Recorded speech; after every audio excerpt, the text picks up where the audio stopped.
welcome everyone to our Fertility in the Workplace virtual boardroom, hosted by HR Recruit and featuring Yvonne Saxon from Vista Employer Services. I'm Jo Thompson, a consultant with HR Recruit, and I'm delighted to be here with you all today. Yvonne will be sharing valuable insights into the challenges individuals face when undergoing fertility investigations, along with some practical strategies to support them. If you have any questions throughout the session, please feel free to drop them in the chat and we will cover them at the end. Without further ado, I'll pass you over to Yvonne to introduce herself and start the session. Thank you. Okay, thanks very much, Jo. Thank you so much for everyone coming today. It's great to see there being so much interest in this topic.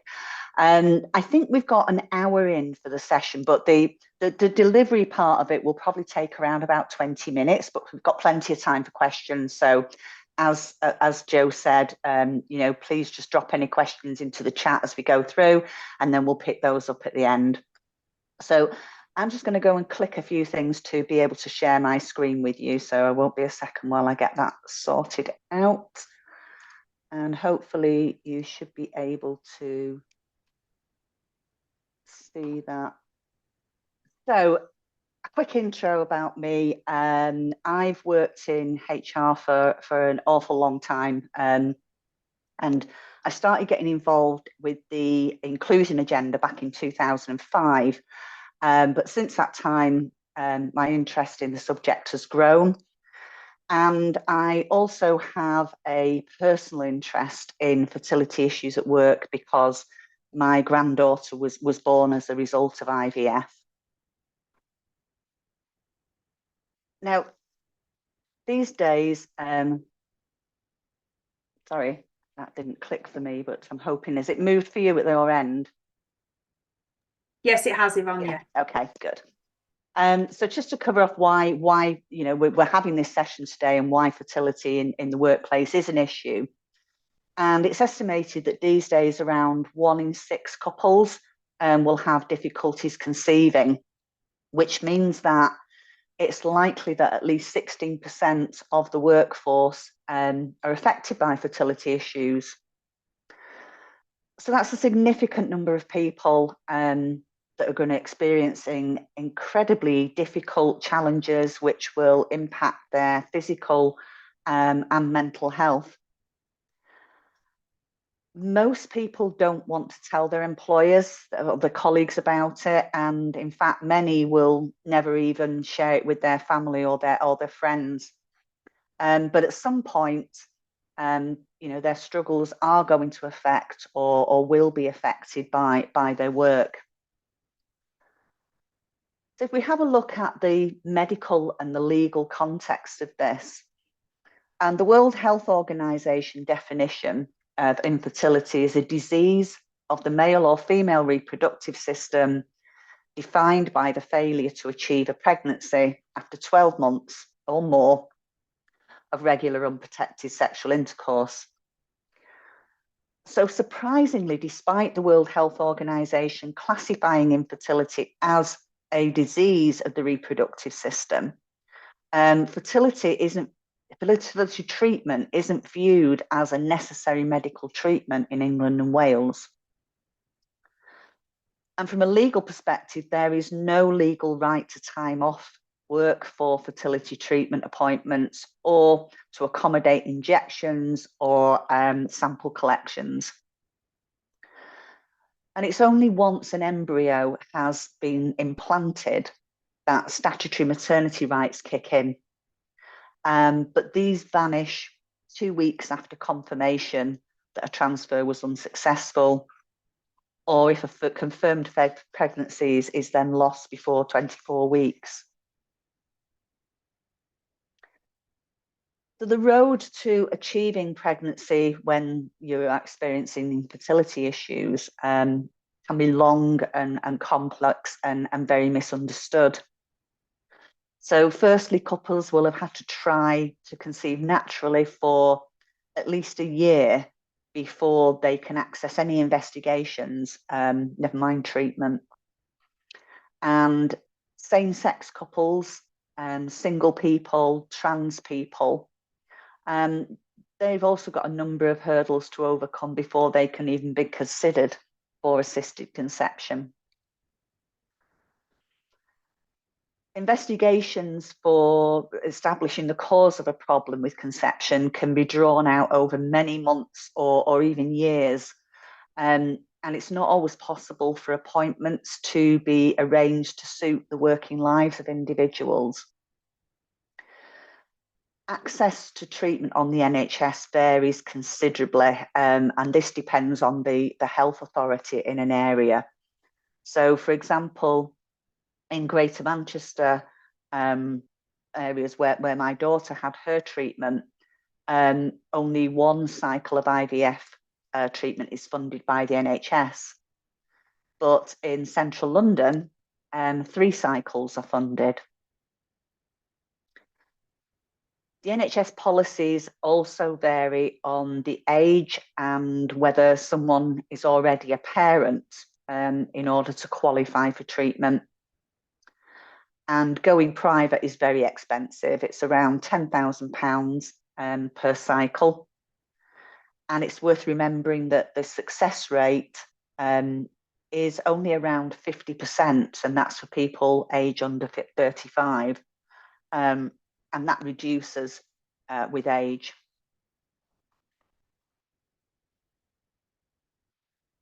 So after trying to conceive for a year, there's then a wait for investigations to begin.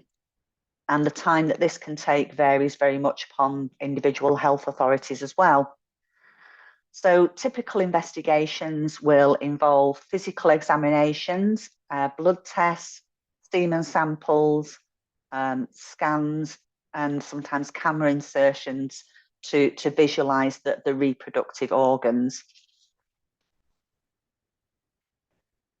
I'll just tell you about a personal story.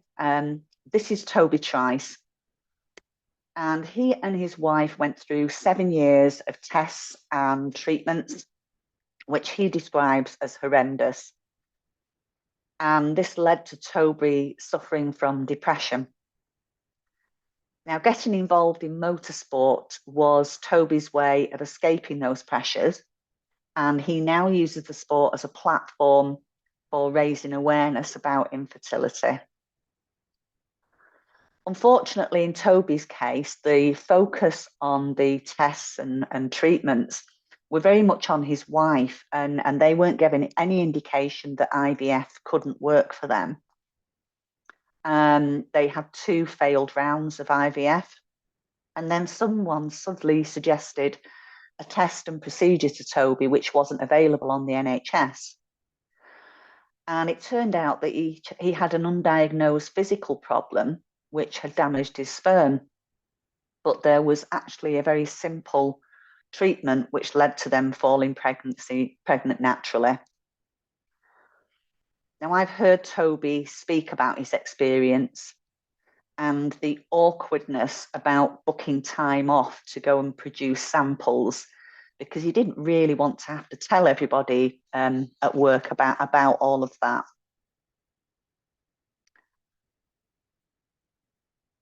So what's involved in IVF treatment?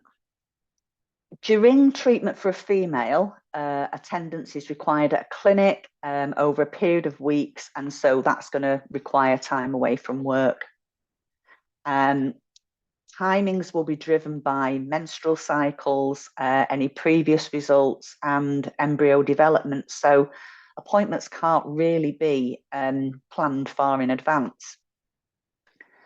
There's a need to take medication, injections, and collect samples from males and females at very, very specific times. And there will also be some days in the cycle when it just won't be possible for the patient receiving the treatment to work, particularly after egg collection, which involves a local or general anaesthetic or heavy sedation. And sometimes the treatment will lead to significant side effects or serious complications. So if we look at this particular cycle that you can see on the screen, everything starts off with the beginning of the menstrual cycle, when people inject themselves for around about 12 days every day. And there's regular visits to the clinic for blood tests and scans throughout that time. And then around about 36 hours before egg retrieval, what's known as a trigger shot is administered, and that's to enable the eggs to be released. And then there's admission to day surgery for the egg retrieval, and people will need time off work after that. Then the male partner provides sperm, or a sperm donor is used. And the embryos are then closely observed in the laboratory, and regular updates are given to the patient over the next few days over the phone. Once an embryo is, or more than one embryo are considered viable, then there's admission to a clinic for the embryo or embryos to be transferred. And then a pregnancy test takes place 10 to 14 days later. Now, if that test happens to be negative, then the process starts again, but that's provided that more than one cycle is being funded. So just on to another personal story now, and this is one of the saddest stories that I've heard from people about experience of fertility problems at work. And this was told by a clinician at a fertility clinic. Once an embryo has been fertilised, it's observed each day, and the mother's given those regular updates by phone. And often the news isn't good. And for this particular lady, who I'm calling Hillary, it was the end of the line because she couldn't get any further treatment on the NHS, and she wasn't in a position to raise the money to go privately herself. Now, Hillary worked on a manufacturing site, and she hadn't told her employer about her plans to become pregnant or what she was going through to become pregnant. That particular workplace didn't allow people to leave site during their shift. And so she couldn't find anywhere private to take the phone call. And so she went and sat in a cupboard. On hearing the news that the embryo wasn't viable, Hillary was absolutely distraught. And so she ended up sitting in that cupboard for an hour talking to the clinician before she felt able to return to work.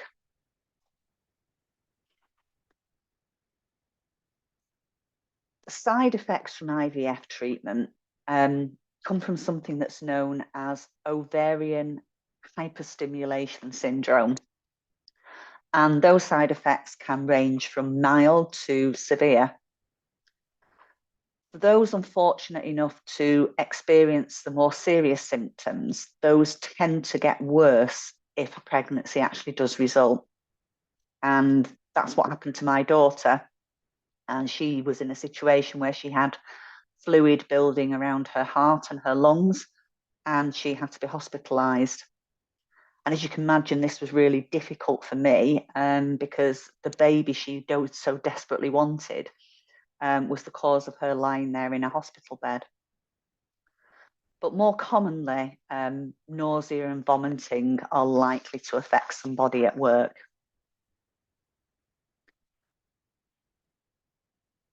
The other impacts shouldn't be underestimated either. Some people will become pregnant only to then lose the pregnancy, and this can happen repeatedly.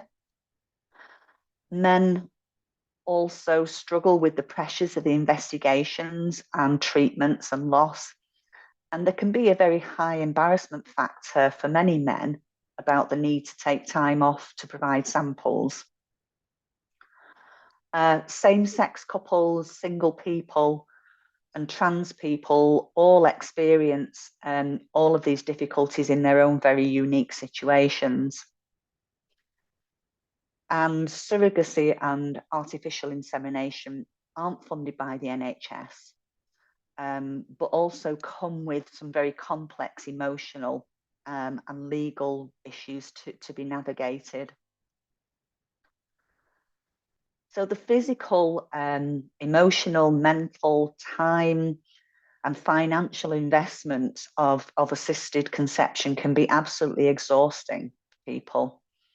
68% of those undergoing fertility treatment feel that their mental well-being is impacted. And with little clear support in the workplace, over 2/3 of respondents to the Fertility Network's survey didn't tell their employer about their treatment, and over 1/3 considered leaving their jobs. So what can we as employers do? A good starting point would be to develop a fertility policy. And that demonstrates to employees that an employer understands these issues and is going to be supportive. Fertility treatment is sometimes mentioned in maternity policies, and that can feel inappropriate. And so if there isn't an intention to have a standalone fertility policy, then it might be better positioned as a well-being issue, sitting alongside menopause or mental health, etc.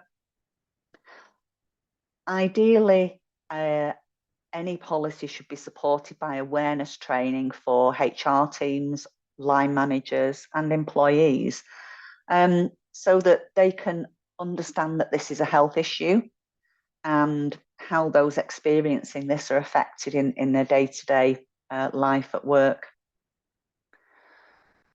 You might also want to consider the sensitivities of those experiencing fertility challenges when new mums and dads just pop into the workplace unannounced with their babies, and perhaps arrange that these visits only take place on certain days or certain times of the week.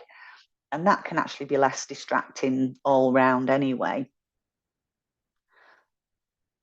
Enabling flexibility and time off is crucial. And many employers are not going to be able to match the legal requirements that there are in Malta, for example, where they get 100 hours of leave per couple per cycle of treatment, or match what the Co-op announced last year, where they're giving unlimited fertility leave. But most employers should be able to make some reasonable provision for time off and flexibility. What else can we do? Some of you may or may not be aware of a lady called Nikki Aitken, who is an MP, and she's a fertility ambassador and is trying to keep fertility in the workplace on the agenda.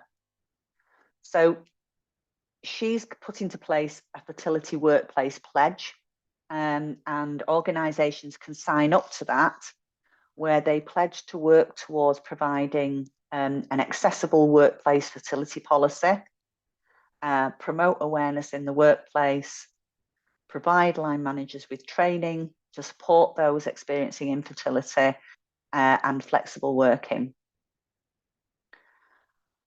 Organisations also now have the option to add on cover for fertility treatment to their private health insurance cover through Bupa or Aviva. But that may well be too expensive for many organisations to cover all employees. But because infertility is becoming such an issue now, some organisations are going as far as paying for fertility treatment for their top performers in an effort to try and retain talent. So line managers, basically the overwhelming message for line managers would be to be flexible. Treatments vary, they're very individual, and things can change at very short notice. So it's about finding out what the employee needs and doing what you reasonably can to accommodate them.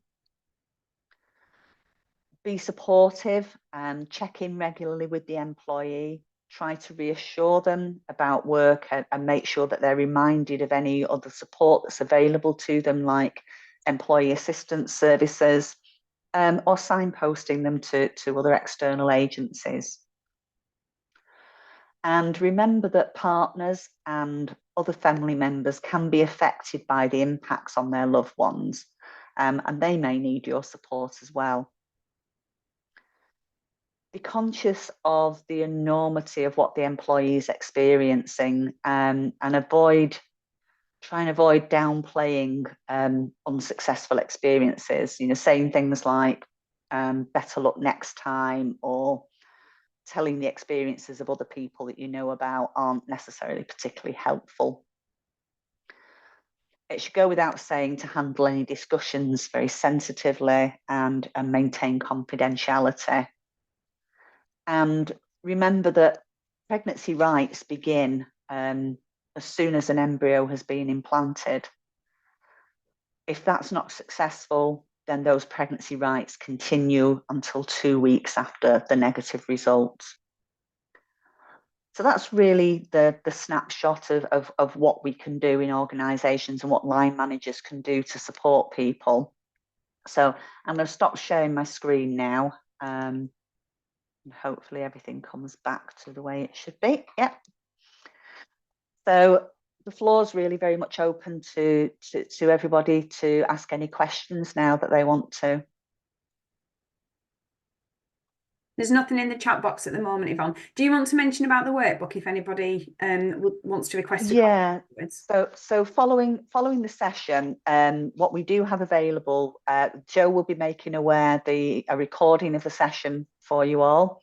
But we're also going to provide you with a workbook, a diversity and inclusion workbook, which will, excuse me, also include a link to a template fertility policy.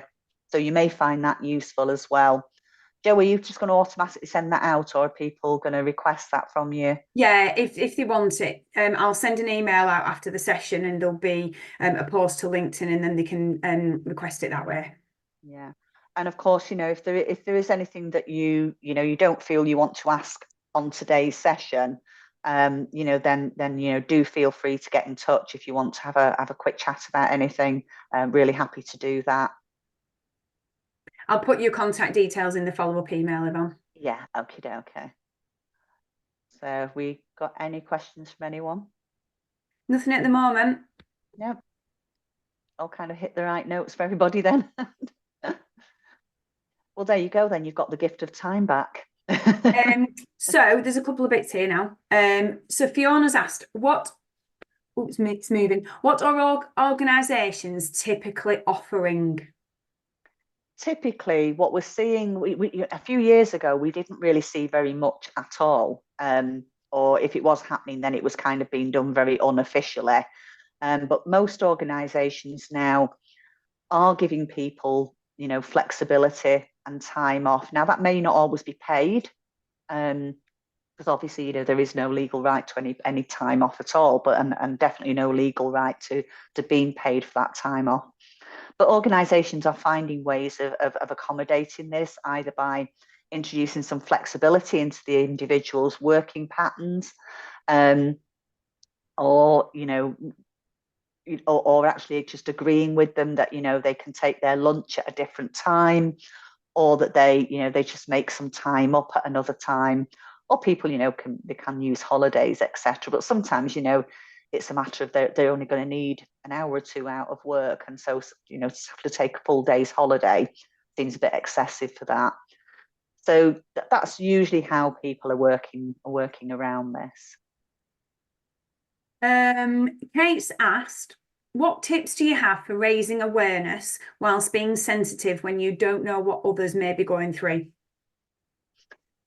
So in terms of raising awareness, I think the challenge is always going to be for organisations is how do you get that message out there that you are going to be supportive? And I think, as I said earlier, I think the really good starting point for that would be to have a fertility policy, because just actually putting that in place sends that message out there to everybody that, oh, actually, my organisation understands this and is going to be supportive. So that is that's probably one of the best things that you can do.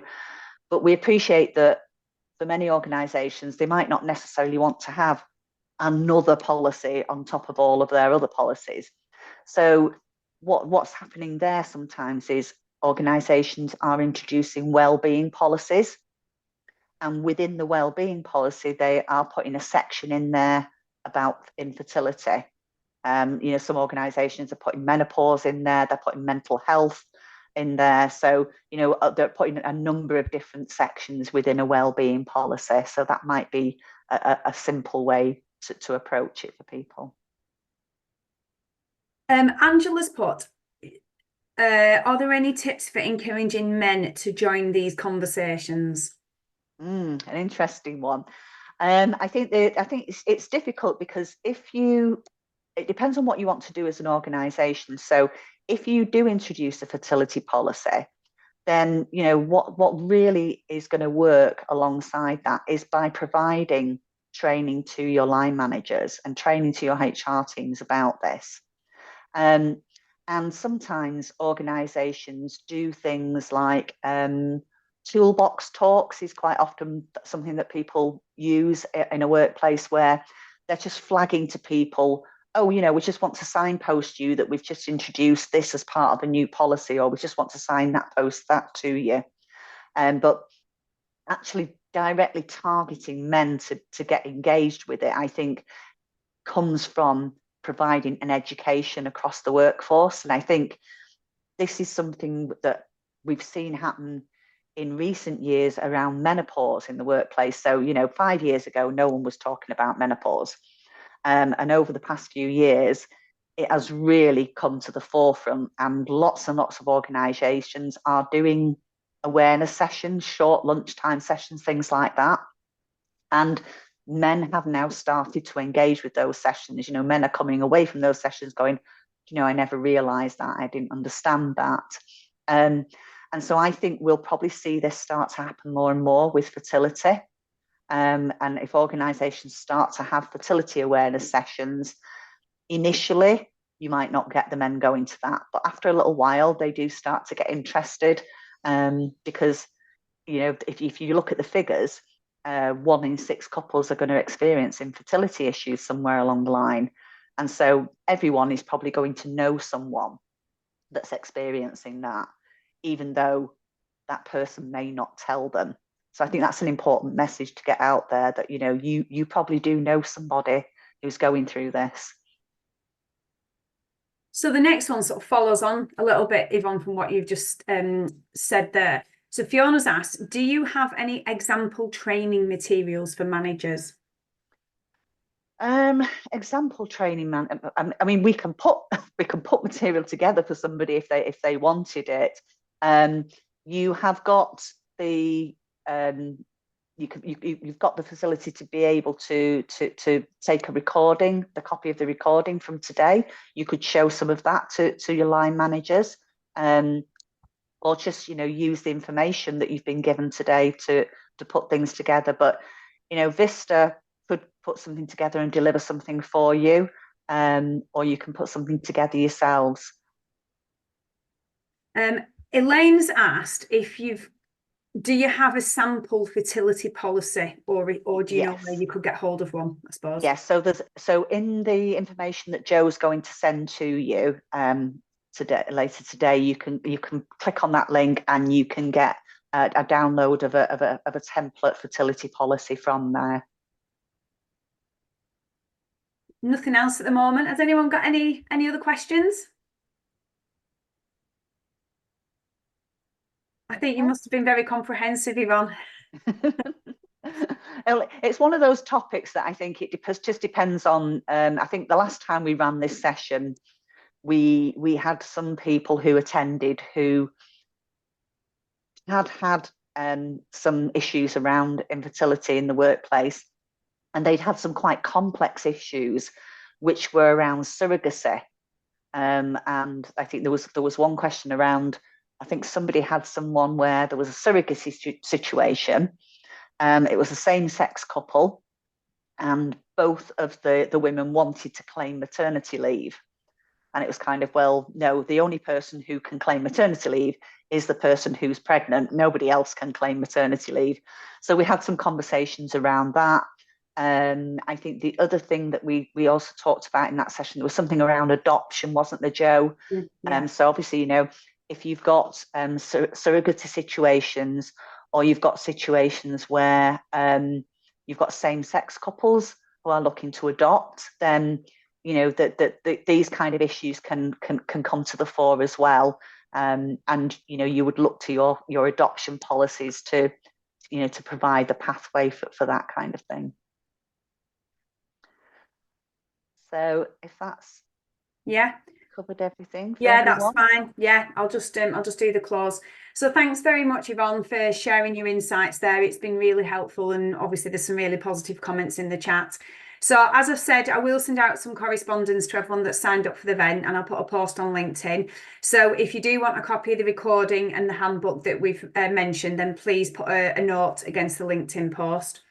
Our next event is next Tuesday, the 19th of March at 12:30, called Understanding the Impact of the Menopause at Work. So follows on a little bit from this. Details about how to sign up will be included in the email. If anyone is recruiting, we've also got accountancy recruit, FD recruit and exec recruit within the group. Otherwise, I'd just like to say a massive thanks to Yvonne for your time and effort in putting the event together, and also to everyone who's tuned in. Hope you found it useful. Thank you.